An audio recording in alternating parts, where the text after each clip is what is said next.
السلام عليكم ورحمة الله وبركاته.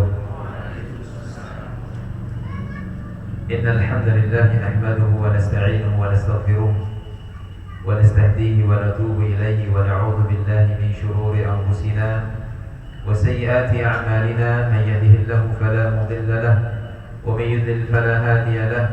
أشهد أن لا إله إلا الله وحده لا شريك له وأشهد أن محمدا عبده ورسوله الذي لا نبي ولا رسول بعده. اللهم صل وسلم وبارك على نبينا وحبيبنا محمد وعلى آله وأصحابه ومن تبعهم بإحسان إلى يوم الدين. ثم أما بعد. اللهم لا سهل إلا ما جعلته سهلا وأنت تجعل الحزن إذا شئت سهلا.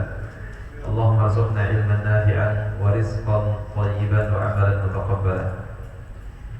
Ikhwani fillah wa akhwati fillah, Bapak Ibu dan adik-adik jamaah salat Isya yang semoga senantiasa dirahmati Allah Subhanahu wa taala.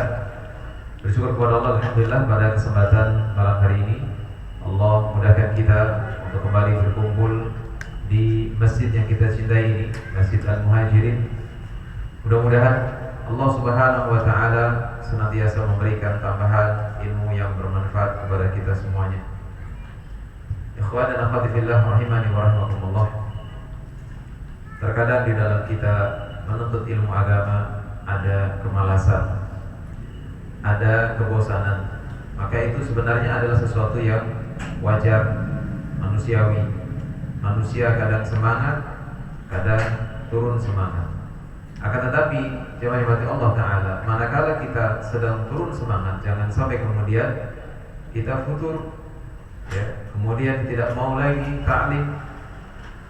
Di saat kita sedang futur, di saat kita sedang turun semangat, hendaklah kita tetap berusaha untuk menjaga bagaimana bisa bangkit lagi, bagaimana bisa semangat lagi untuk menuntut ilmu lagi, ibadah lagi.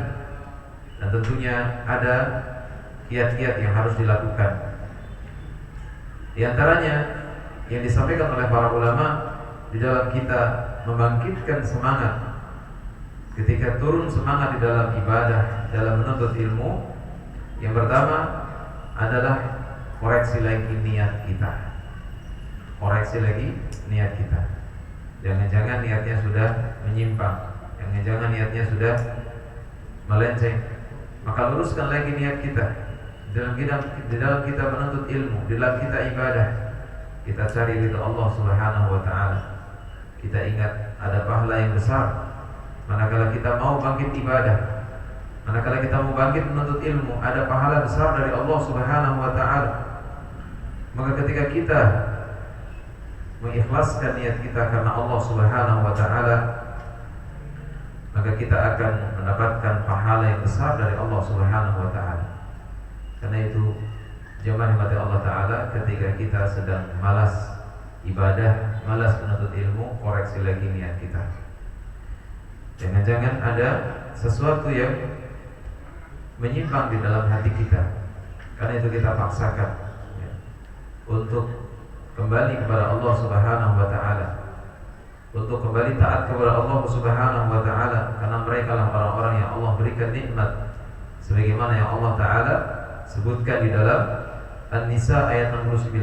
Dalam surat An-Nisa ayat 69, Allah Subhanahu wa taala berfirman, "Wa may yuti'illaha wa rasulahu," dan barang siapa yang taat kepada Allah dan Rasulnya, fa ulaika ma'al ladzina an'ama Allahu 'alaihim minan nabiyyin wasiddiqin wasyuhada. Maka mereka itu adalah orang-orang yang Allah taala berikan nikmat. Allah taala berikan nikmat kepada mereka dari kalangan para nabi, orang-orang yang jujur dan orang-orang yang syahid. Nah itu jamaah ibadah Allah Subhanahu wa taala, ketika kita turun semangat, kita ingat ada pahala yang besar, ada nikmat besar dari Allah Subhanahu wa taala untuk kita. Maka mudah-mudahan dengan seperti itu kita akan kembali semangat. Yang kedua, supaya kita semangat di dalam ibadah dan menuntut ilmu, menghindari dari futur adalah berkumpul dengan orang-orang yang soleh, berkumpul dengan orang-orang yang menuntut ilmu agama, sehingga akan terjadi perlombaan, ya. Maka ketika kita memiliki teman-teman yang mereka semangat di dalam menuntut ilmu agama, akan menggugah hati kita. Teman saya semangat, kenapa saya tidak semangat? Saya harus semangat. Akan memacu kita untuk semangat, ya. Dan teman yang baik tentunya akan saling mengingatkan, akan saling memotivasi, akan terus mengajak, mengingatkan akhirat, ya. Mengingatkan kita di jalan Allah Subhanahu wa Ta'ala. Dan yang terakhir jemaah sekalian, ketika kita futur adalah kita berusaha menahan diri, bersabar, ya. Bersabar ketika hawa nafsu itu mulai menyuruh kita untuk berpaling dari jalan Allah Ta'ala. Karena memang itulah, nafsu diciptakan untuk terus menyuruh kepada perbuatan yang buruk. Inna nafsa la'ammaratun bisu', sesungguhnya nafsu itu terus menyuruh kepada keburukan. Maka bersabar ketika ada bisikan-bisikan semacam itu, hendaklah segera lawan dan segera bangkit. Allah Subhanahu wa Ta'ala firmankan di dalam Al-Quran, yaitu surat Al-Kahfi di ayat yang ke-28, wasbir nafsaka ma'al ladzina sabaru, dan hendaklah kamu bersabar bersama orang-orang yang, ya, wasbir nafsaka ma'al ladzina yad'una rabbahum bil ghadati wal 'ashyi, bersabarlah atau sabarkan jiwamu bersama orang-orang yang mereka menyeru, ya, menyeru Tuhannya bil ghadati wal 'ashyi, yaitu di waktu pagi dan di waktu sore, yang mereka berzikir menyebut Allah Subhanahu wa Ta'ala di waktu pagi dan sore. Yuriduna wajhah, di mana mereka menginginkan wajahnya Allah Subhanahu wa Ta'ala. Wala ta'du 'ainaka 'anhum turidu zinatal hayatid dunya, dan jangan kemudian kedua matamu berpaling dari mereka karena mengharapkan perhiasan kehidupan dunia. Jadi bersabar, ya jemaah sekalian, ketika, ya, kita dalam kondisi futur, tetap bersabar untuk kemudian bangkit lagi, menuntut ilmu lagi, ibadah lagi, paksa lagi. Ketika seorang berhasil memaksa dirinya untuk ibadah, insyaallah ta'ala Allah akan berikan kemudahan-kemudahan untuk, ya, menginginkan ibadah-ibadah yang lain. Karena itu jemaah yang dirahmati Allah Subhanahu wa Ta'ala, sesuatu yang memang belum terbiasa sulit, ya. Tapi jika kita sudah berusaha memaksanya, maka insyaallah akhirnya akan menjadi satu kebiasaan. Maka ketika kita ada perasaan-perasaan malas, ya, kita berusaha untuk melawan rasa malas itu. Kita memohon pertolongan kepada Allah, kita berlindung kepada Allah dari segala macam gangguan, godaan syaitan. Jadi ini beberapa tips, ya, ketika kita dalam kondisi malas, kita paksakan, ya. Kita paksakan untuk tilawah Al-Quran, kita paksakan untuk banyak istighfar, kita paksakan untuk berzikir, ya, menyebut asma Allah Subhanahu wa Ta'ala. Mudah-mudahan dengan seperti itu Allah akan menolong kita, Allah akan membantu kita dikala kita dalam kondisi futur, ya, kita bisa kembali lagi kepada Allah Subhanahu wa Ta'ala. Karena banyak sekali kaum muslimin, ya, naudzubillah yang mereka di sana karena futur tetapi tidak dilawan futurnya, akhirnya semakin jauh dan semakin jauh. Yang tadinya kelihatan di dalam majelis ilmu kemudian tidak lagi kelihatan. Nah, mudah-mudahan Allah Subhanahu wa Ta'ala berikan kita kekuatan, istiqomahan untuk bisa terus menuntut ilmu agama, dan Allah Ta'ala berikan kita pemahaman dan ilmu yang bermanfaat. Dan ikhwani fillah wa akhwati fillah, kita akan lanjut kajian kita pada malam hari ini. Insyaallah kita masuk pembahasan, yaitu syarat diterimanya ibadah. Kita tentu ketika ibadah pengen apa? Diterima, ya kan? Kita ibadah sudah pakai tenaga, kemudian ibadah dengan waktu, bahkan terkadang dengan biaya, tentu kita tidak ingin ibadah itu sia-sia. Maka kita ingin ibadah itu diterima. Lalu bagaimana agar supaya ibadah itu diterima? Para ulama menyebutkan ada dua syarat. Ada dua syarat untuk ibadah kita diterima oleh Allah Subhanahu wa taala. Yang pertama adalah ikhlas. Ikhlas karena Allah Subhanahu wa taala semata. Dibebaskan dari segala macam kesyirikan. Jangan ada kesyirikan di dalam ibadah kita, baik itu syirik besar maupun syirik kecil.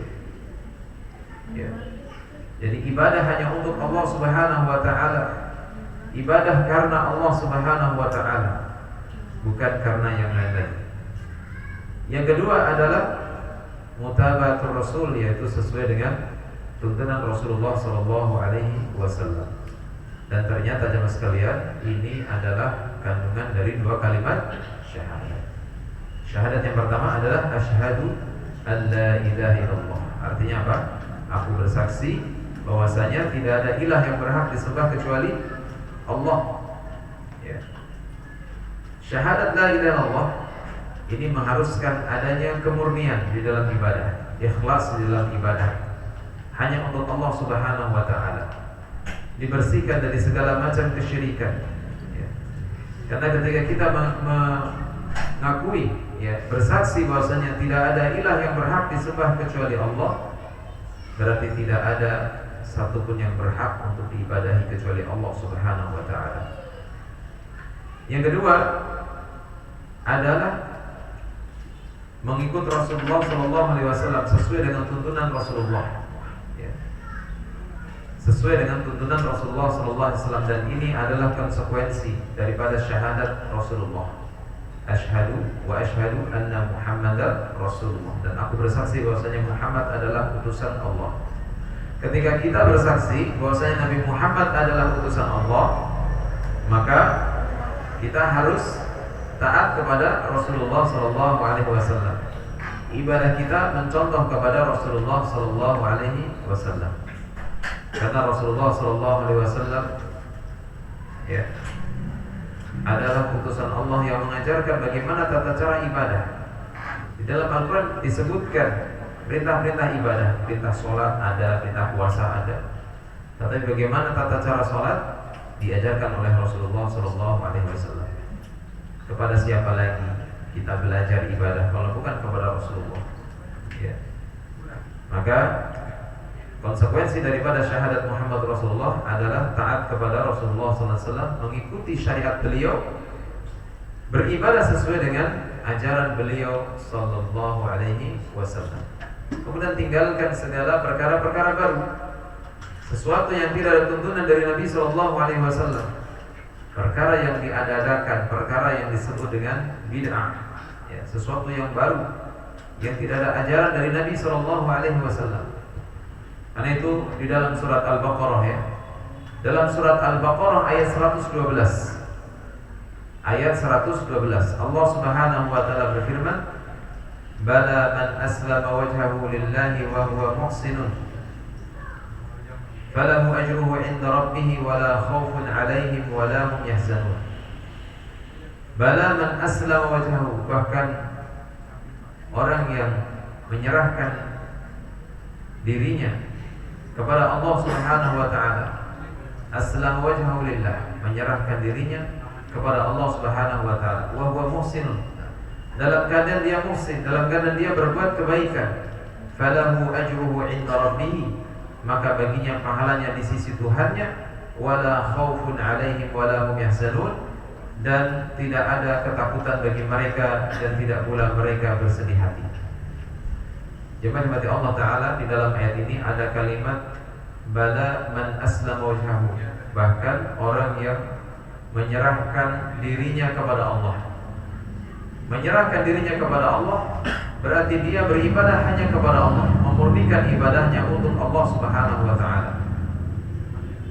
Tidak ada tujuan lain kecuali hanya Allah Subhanahu wa taala. Maka inilah maknanya ikhlas. Aslama wajhahu lillah, dia serahkan wajahnya untuk Allah. Maka berarti tujuannya satu, yaitu Allah Subhanahu wa taala. Maka ini adalah ikhlas. Kemudian wa huwa muhsinun, dalam keadaan dia berbuat kebaikan. Sesuatu yang baik adalah dari Nabi sallallahu alaihi wasallam. Ya. Sesuatu yang baik bersumber dari Rasulullah sallallahu alaihi wasallam. Artinya apa? Mengikuti tuntunan Rasulullah sallallahu alaihi wasallam. Para sahabat itu adalah orang-orang yang paling bersemangat di dalam apa? Mengamalkan kebaikan. Ya. Makanya kalau ada satu ibadah tidak ada di zaman para sahabat, tidak dilakukan oleh para sahabat, ya, maka tentu ibadah tersebut tidak ada tuntunan dari Nabi Shallallahu Alaihi Wasallam. Karena kalau itu dikatakan suatu kebaikan, para sahabat pasti sudah mendahului. Ya. Lau kana khairan fasabaquna. Kalau memang itu baik, tentu kami sudah mendahulinya. Artinya para sahabat pasti sudah menjadi orang yang pertama kali mengamalkan. Dan kemudian Syekhul Islam Ibnu Taimiyah rahimahullah mengatakan bahwasanya inti agama ada dua. Inti yang pertama adalah tauhid, yaitu tidak menyembah kecuali hanya kepada Allah Subhanahu wa taala.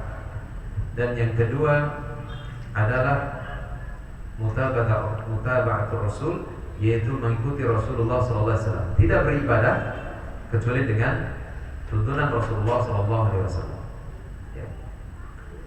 Karena itu di dalam surat yang lain, di dalam surat Al-Kahfi ya, ayat 110, Allah Subhanahu wa taala berfirman, "Faman kana yarju liqa'a rabbih."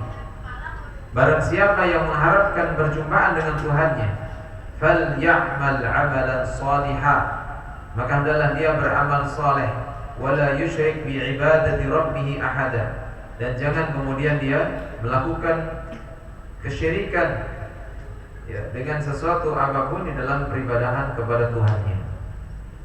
Ini juga sebagai dalil bahwasanya ibadah harus ikhlas dan sesuai tuntunan Rasulullah sallallahu alaihi wasallam. Kalimat yang menunjukkan ikhlas adalah wala yusyrik bi ibadati rabbih ahada. Jangan menyekutukan dengan seorang pun dalam peribadahan kepada Allah Subhanahu wa taala. Tidak ada sekutu, tidak ada tujuan-tujuan yang lain, tidak ada tandingan. Tujuannya hanya Allah Subhanahu wa taala, berarti ikhlas. Kemudian falyamal amalan shalihan, dalam dia beramal soleh. Amal soleh adalah amalan yang ada tuntunan dari Nabi sallallahu alaihi wasallam, maka adalah muttabatur Rasul.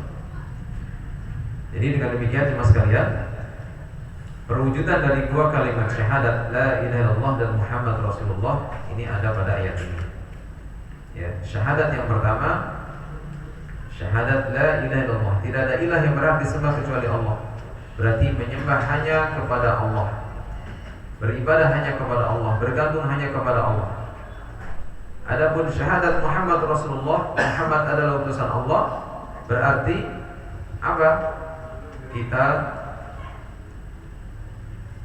mengimani atau membenarkan apa yang datang dari Rasulullah SAW, kemudian mentaati beliau SAW dalam semua perintahnya. Dan demikian pula kita beribadah sesuai dengan tata cara yang diajarkan oleh Rasulullah SAW. Sebaik-baik perkataannya siapa? Perkataannya Allah. Sebaik-baik petunjuk siapa? Rasulullah SAW. Karena itu para khatib ya, kalau lagi khutbah Jumat biasanya mengingatkan dengan hadis ini. Wa'lamu ya, fa inna asdaqal hadisi kitabullah wa khairal hadi hadi Muhammadin sallallahu alaihi wasallam wa syarrul umuri apa? Muhdatsatuha wa kullu muhdatsatin bid'ah wa kullu bid'atin dhalalah wa kullu dhalalatin finnar. Ya. Maka sesungguhnya perkataan yang paling benar adalah kitabullah Al-Quran. Ya. Al-Quran perkataan yang paling benar. Bahkan kita membacanya berpahala. Ya. Dan sebaik-baik petunjuk, ya, Wa khairul hadi hadi Muhammadin sallallahu alaihi wasallam. Sebaik petunjuk adalah petunjuk Rasulullah sallallahu alaihi wasallam. Petunjuk siapa lagi? Yang menerima wahyu Rasulullah sallallahu alaihi wasallam. Yang dijamin masuk surga Rasulullah sallallahu alaihi wasallam.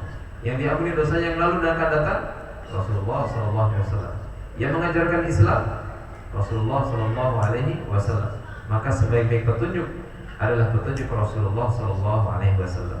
Dan seburuk-buruk perkara adalah perkara yang diada-adakan, ya. Wa syarrul umuri muhdatsatuha wa kullu muhdatsatin bid'ah. Dan setiap perkara yang diada-adakan, perkara yang baru dalam agama adalah disebut dengan bid'ah. Wa kullu bid'atin dhalalah, dan setiap bid'ah itu adalah sesat.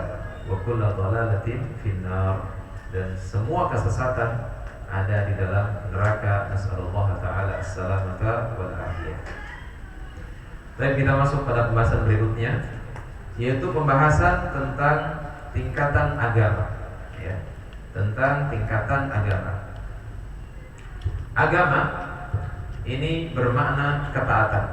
Nah, ini pernah ya dibahas oleh guru kita, ya, Ustaz Maududi LC Habibullah Ta'ala. Beliau menyampaikan tentang tentang agama kita masing-masing, ya. Agama kita semuanya agama Islam, ya. Tapi maksud beliau adalah ketaatan kita masing-masing, ya. Bagaimana kita melakukan ketaatan kepada Allah, kadarnya beda-beda, ya kan? Keimanan kita beda-beda, ketakwaan kita juga berbeda-beda.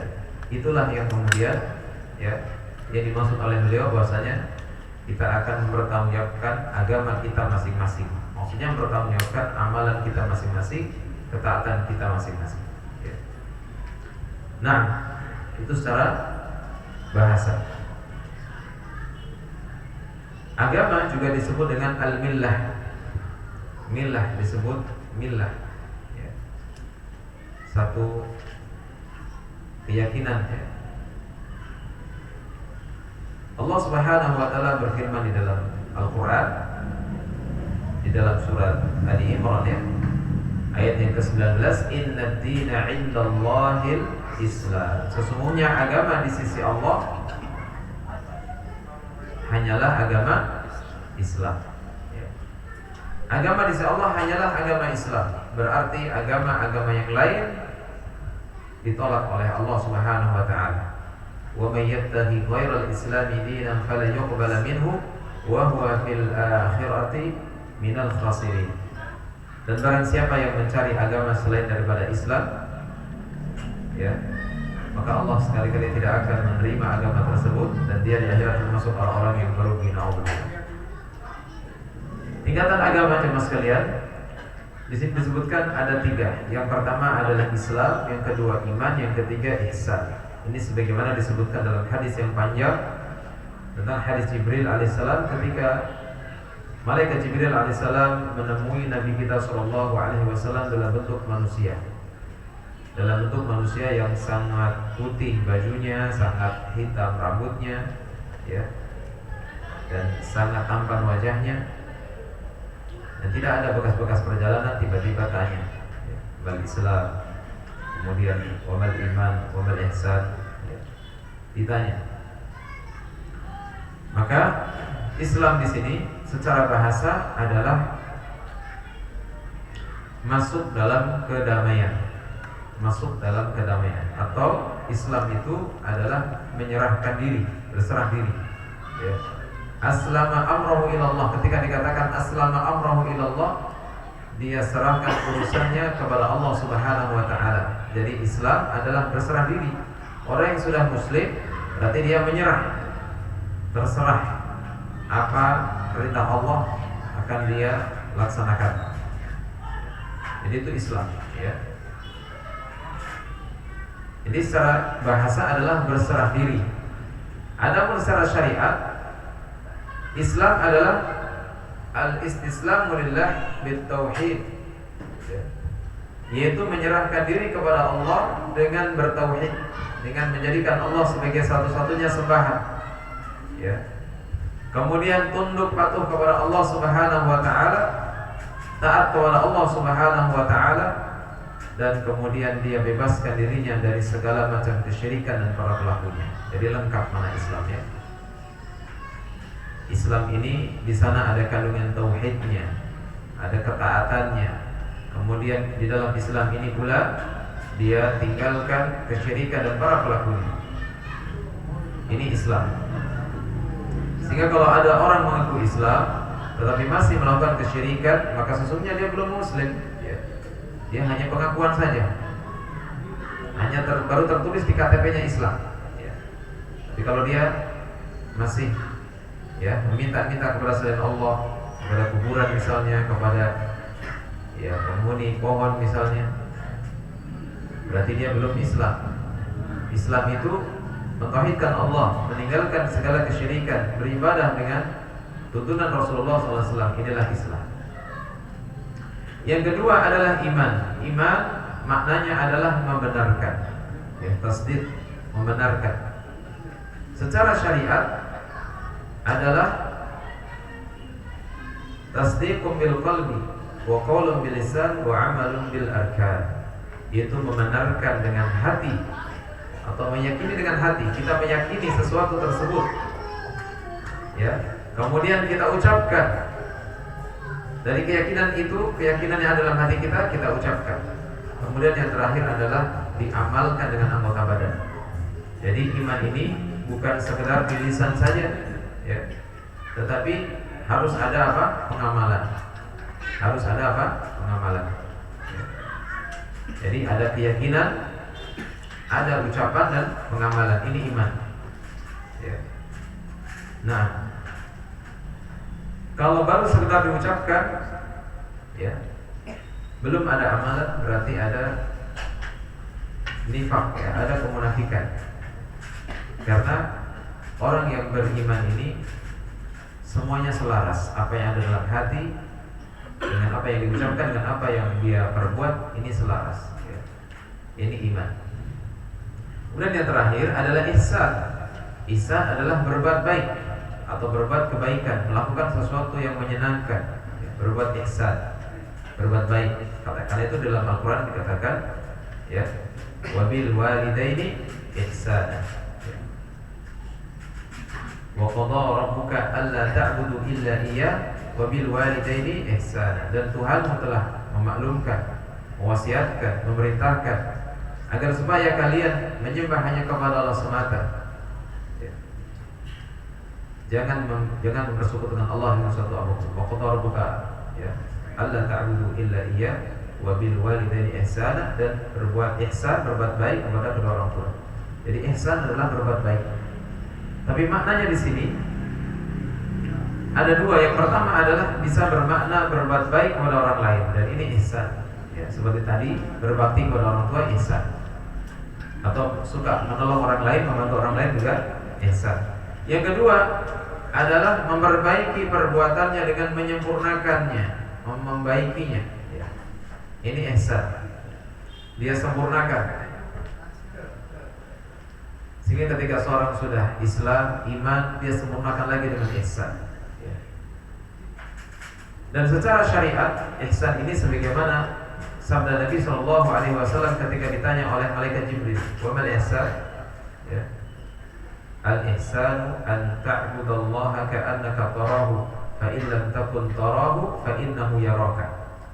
Kata Nabi SAW, ihsan itu adalah engkau beribadah kepada Allah seolah-olah engkau melihat Allah. Seolah-olah engkau melihat Allah. Fa in lam takun tarahu fa innahu yaraka. Jika kamu tidak bisa melihatnya, maka sesungguhnya Allah melihatmu. Ini ihsan. Orang yang sudah ihsan, dia selalu merasa diawasi oleh Allah Subhanahu wa taala. Orang yang sudah ihsan akan melahirkan ketakwaan. Kenapa? Karena yang dia takuti bukan lagi manusia. Orang yang ihsan, siapa yang dia takuti? Hanya Allah Subhanahu wa taala. Jadi pernah ada satu kisah nyata, seorang guru memuji muridnya. Bagaimana ujian gurunya itu? Gurunya mengatakan,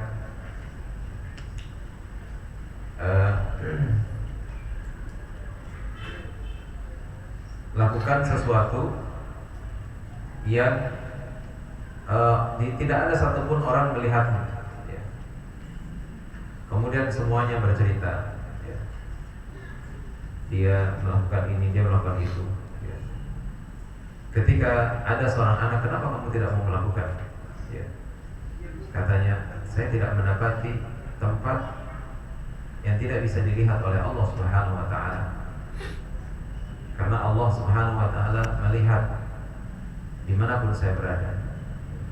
Ini Masya Allah ya, seorang anak, dia beda sendiri. Dia merasa bahwasanya dia diawasi oleh Allah Subhanahu wa ta'ala, sehingga dia tidak bisa melakukan sesuatu yang tidak dilihat oleh seorang pun. Ada yang melihat, walaupun tidak ada satu pun manusia, masih ada yang melihatnya, yaitu Allah Subhanahu wa ta'ala. Inilah ihsan, ya. Nah, jadi ketika kita beribadah kepada Allah Subhanahu wa ta'ala, selalulah kita merasa bahwasanya kita diawasi oleh Allah Subhanahu wa ta'ala. Allah melihat kita, meskipun kita tidak bisa melihat Allah Subhanahu wa ta'ala, karena memang Allah Subhanahu wa ta'ala bukan untuk dilihat di dunia ini, ya. Kita ingat bagaimana ketika Bani Israel, mereka memaksa kepada Nabi Musa ingin melihat Allah Subhanahu wa ta'ala. Ketika Allah Subhanahu wa ta'ala baru tampakkan, baru tirainya saja, ya, gunung itu sudah hancur dan mereka sudah mati seketika.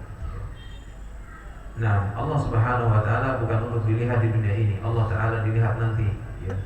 Kita lihat insyaallah ta'ala di surganya Allah Subhanahu wa ta'ala. Jemaah kepada Allah Subhanahu wa ta'ala, di dalam ihsan ini mengandung kesempurnaan ikhlas kepada Allah Subhanahu wa ta'ala.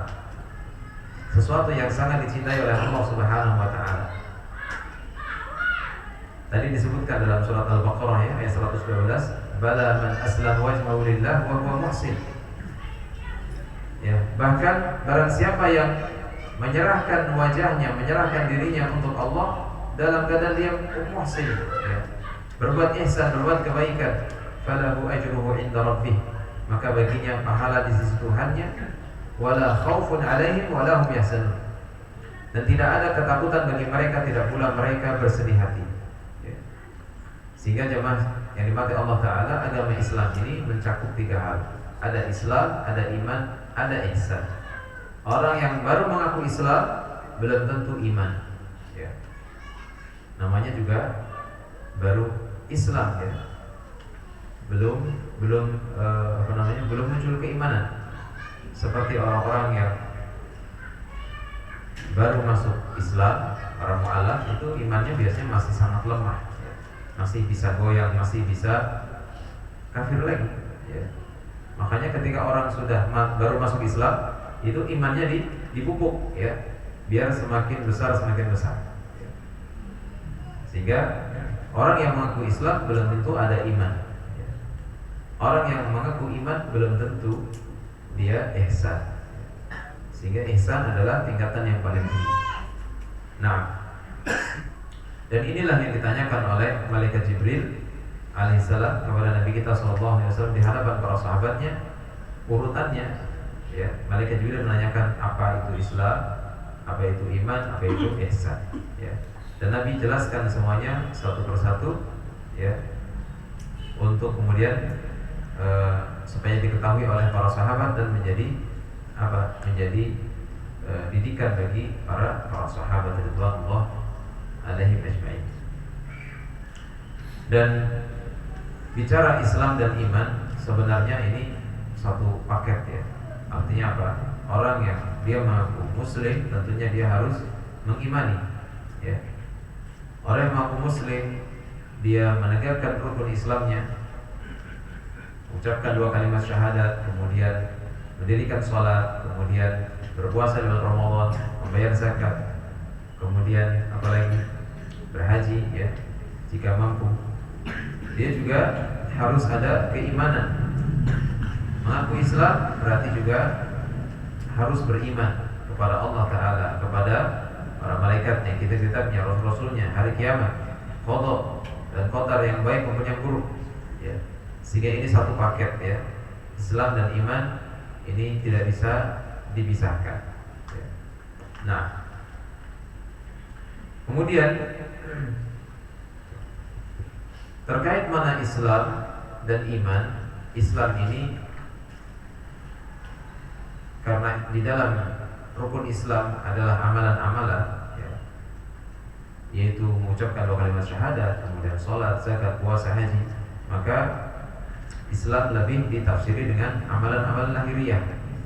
Adapun iman lebih kepada keyakinan, apa yang ada di dalam hati, ya, apa yang tertancap di dalam hati, itulah ya keimanan. Seorang yang percaya, yakin, ya, dengan apa yang datang dari Allah Subhanahu wa taala,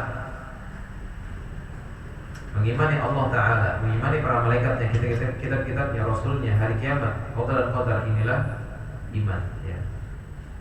Nah, ini jemaah yang Allah Subhanahu wa taala, ya, terkait Islam, iman dan ihsan, ya. Baik, kita lanjutkan sedikit lagi. Kita masuk pada pembahasan berikutnya adalah tauhid asma wa sifat. Ya. Tauhid yang ketiga adalah tauhid asma wa sifat. Tauhid yang sudah kita pelajari ada dua. Yang pertama tauhid apa? Rububiyah. Yang kedua uluhiyah. Tauhid rububiyah apa maknanya?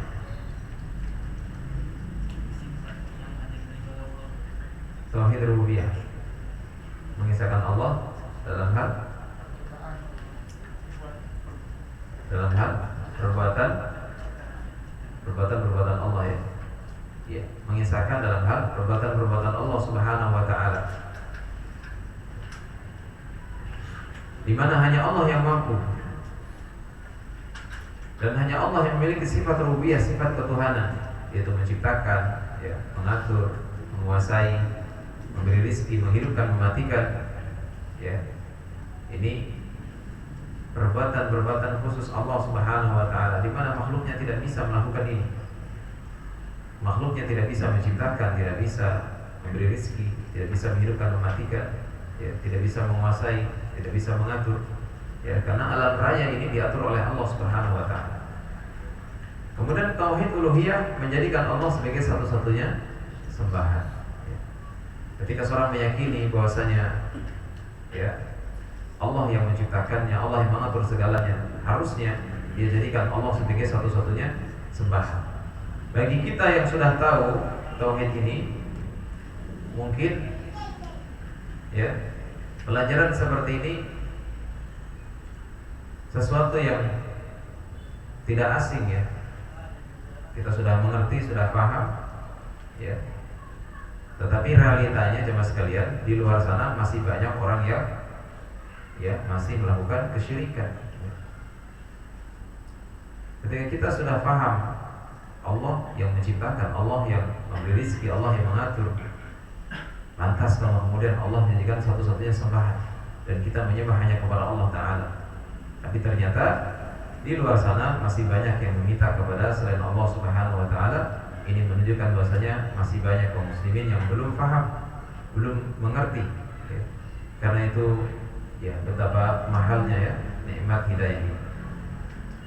Tapi kita akan menyinggung sedikit tentang bab asma wa sifat, tauhid asma wa sifat. Ini harusnya untuk materi di pekan depan, ya, atau pertemuan yang akan datang. Tapi nggak apa-apa, kita akan bahas sedikit, ya.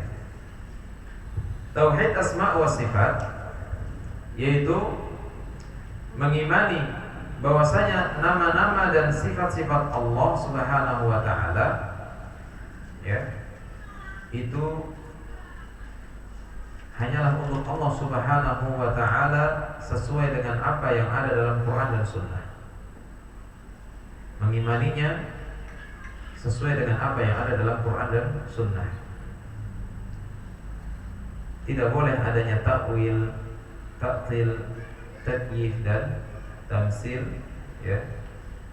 Dan satu lagi adalah tashbih, ya. Sebenarnya tashbih ini sama dengan tamsil, ya. Jadi apa adanya, mengimani nama-nama dan sifat-sifat Allah apa adanya. Kita mengimani Allah memiliki nama-nama dan sifat yang sempurna, tidak ada satupun kekurangan, ya. Dan kita mengimani sesuai dengan yang datang dari Quran dan Sunnah.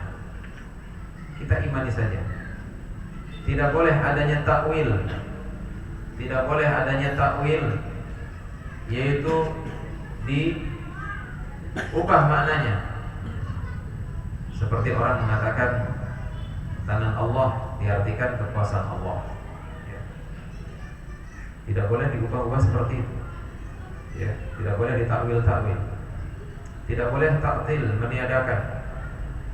Ketika Allah telah sebutkan Allah punya tangan, Allah punya penglihatan, punya pendengaran, ya kita tetapkan Allah Ta'ala punya tangan, punya penglihatan, punya pendengaran. Jangan ditiadakan, ya. Makhluk saja punya penglihatan, punya pendengaran.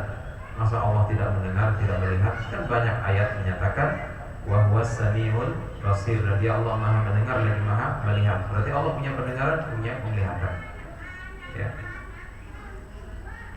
Pendengaran disebut dengan telinga, penglihatan disebut dengan mata, ya. Berarti Allah punya mata, Allah punya telinga, ya. Tetapi tentu berbeda dengan makhluknya, ya. Allah Ta'ala sebutkan dalam surat Asy-Syura ayat 11, laisa kamitslihi syai'un. Tidak ada satupun yang serupa dengan Allah Subhanahu wa taala. Wa huwas samiul basir. Dan dia Allah yang Maha mendengar lagi Maha melihat. Jadi tidak boleh ditakwil, tidak boleh ditaktil, tidak boleh ditakyif. Ditanyakan bagaimana, kayak apa, ya. Ya, tidak boleh dibayangkan. Dan tidak boleh ditamsil, disamakan dengan makhluknya. Kita saja tidak mau disamakan dengan monyet, ya kan? Kenapa kemudian Allah disamakan dengan makhluknya, ya? Maka tidak boleh menyamakan Allah dengan makhluknya. Sehingga di dalam ayat ini jemaah sekalian, kita mengimani asma dan sifat Allah apa adanya, ya. Yang paling tahu tentang Allah ya Allah sendiri. Kan kita nggak pernah melihat Allah, ya. Nah, maka kita tetapkan sebagaimana Allah Subhanahu wa taala menetapkan, ya. Kita tetapkan sebagaimana Allah Subhanahu wa taala menetapkan. Ketika Allah Taala menyatakan bahwasanya tsumma stawa 'alal 'arsy, kemudian dia, yaitu Allah beristiwa di atas arsy, ya. Bukan kita yang mengatakan, Allah sendiri yang mengatakan, ya. Maka sangat aneh kalau ada orang mengingkari Allah beristiwa di atas arsy, padahal Allah sendiri yang mengatakan, ya. Nah, Allah Subhanahu wa taala menamai nama-nama dan sifat itu untuk dirinya sendiri, ya.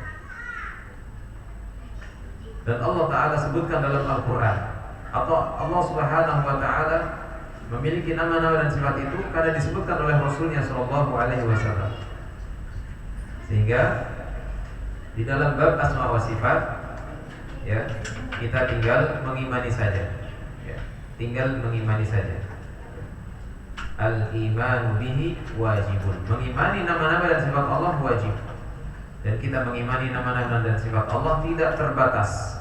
Bukan hanya 20, bukan hanya 99. Yang kita tahu memang 99, ya. Tetapi sesungguhnya hakikatnya kita tidak tahu, ya. Hakikatnya kita tidak tahu.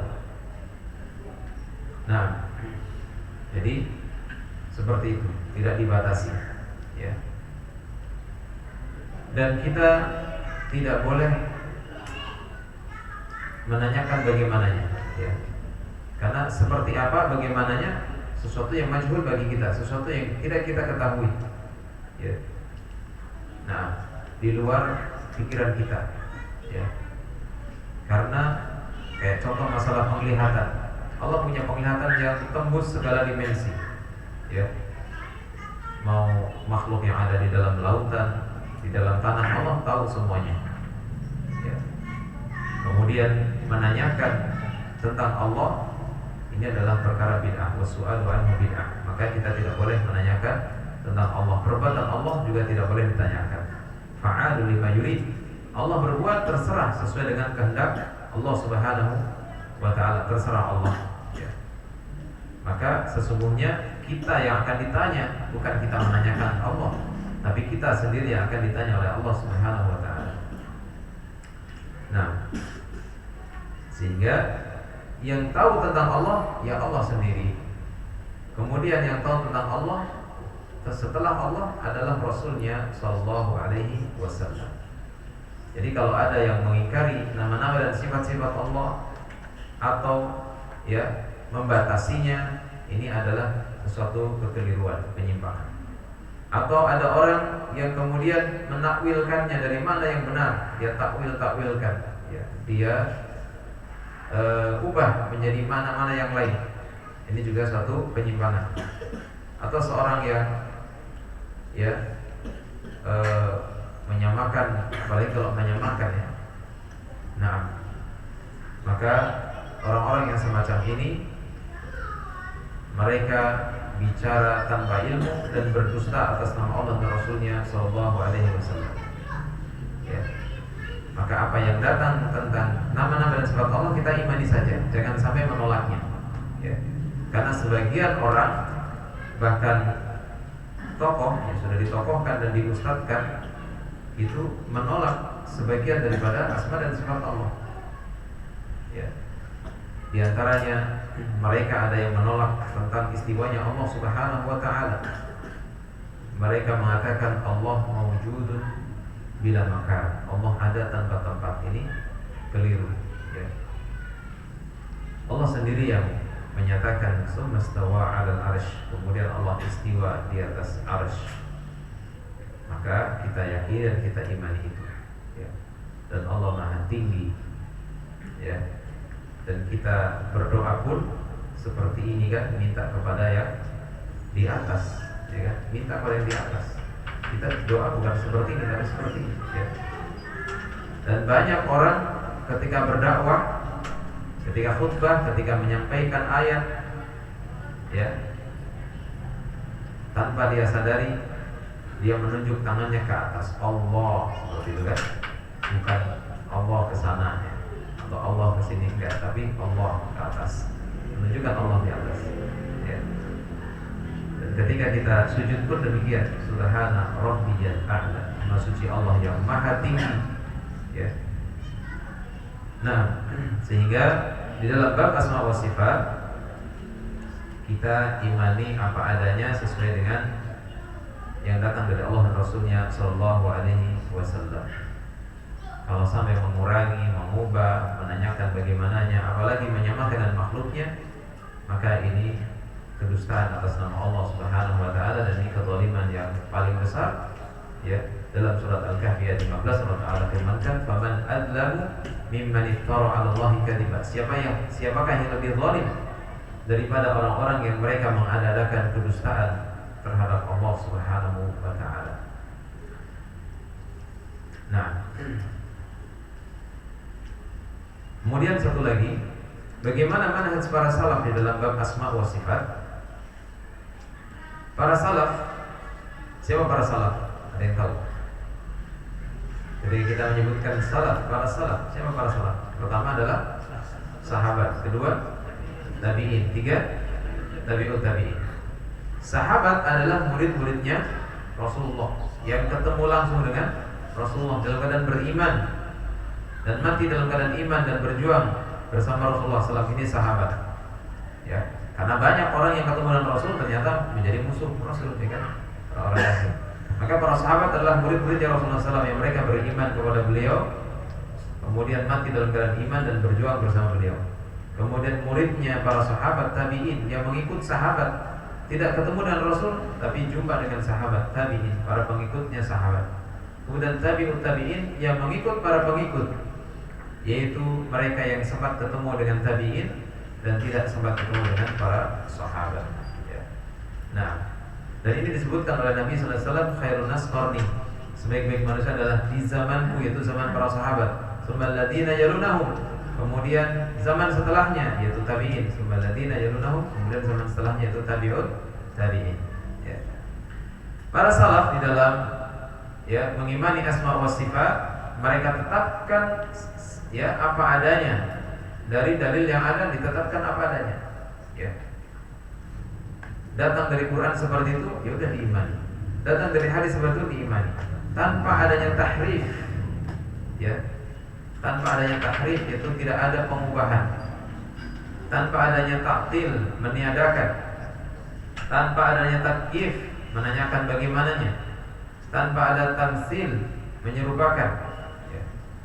Dan ini ya adalah cara beriman atau cara yang benar di dalam kita mentauhidkan Allah dalam bab asma wa sifat. Ya. Nah,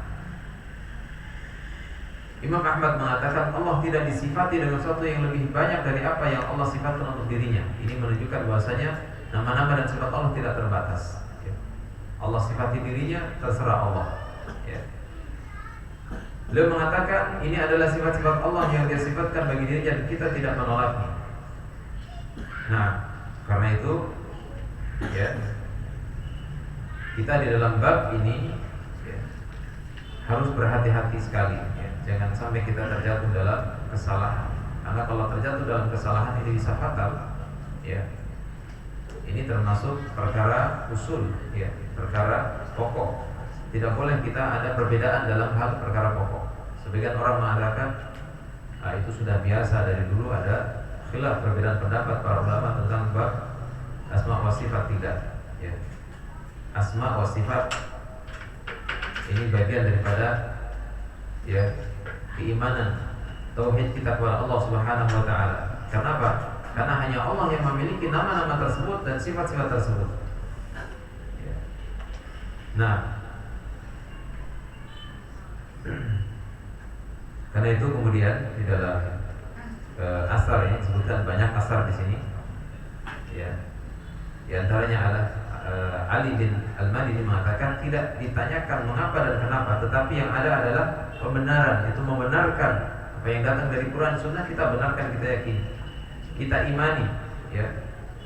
Walaupun kita tidak mengerti tafsirnya, pokoknya kita imani saja. Ya. Karena kita tidak mengetahui yang secara hakikatnya. Ya. Ketika disebutkan di dalam Al-Quran Sunnah stawa 'alal 'arsy, kemudian Allah beristiwa di atas 'arsy, kita sendiri juga tidak ngerti 'arsy seperti apa. Ya. Nah, maka kita imani apa adanya. Dan kata Sufyan Ats-Tsauri, ya sebagaimana disampaikan dalam nas kita tetapkan dan bicarakan tanpa bertanya bagaimananya. Pokoknya imani saja. Ya. Ini dalam bab asma wa sifat.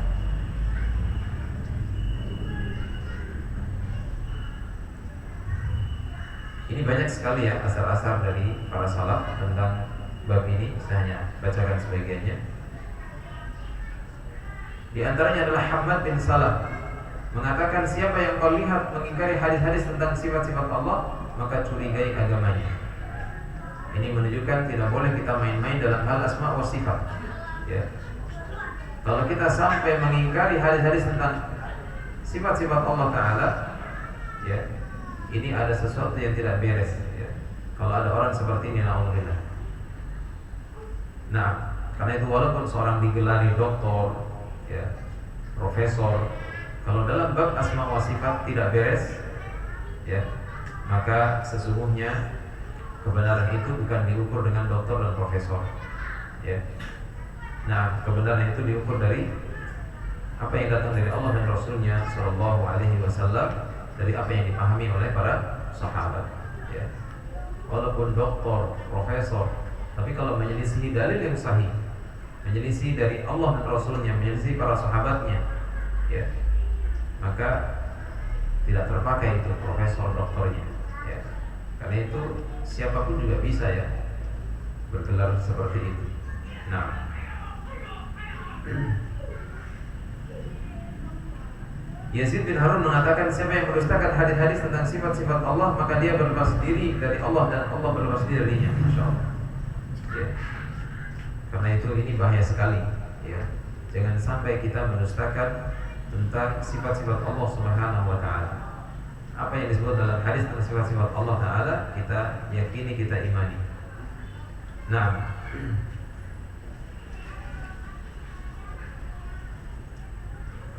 di antara yang di sini disebutkan oleh Ibnu Qutaibah, perkataan yang paling adil dalam hadis-hadis ini adalah kita beriman dengan yang sahih.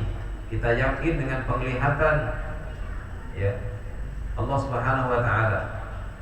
Kita meyakini Allah punya sifat kagum, Allah punya sifat turun ke langit, turun dari langit.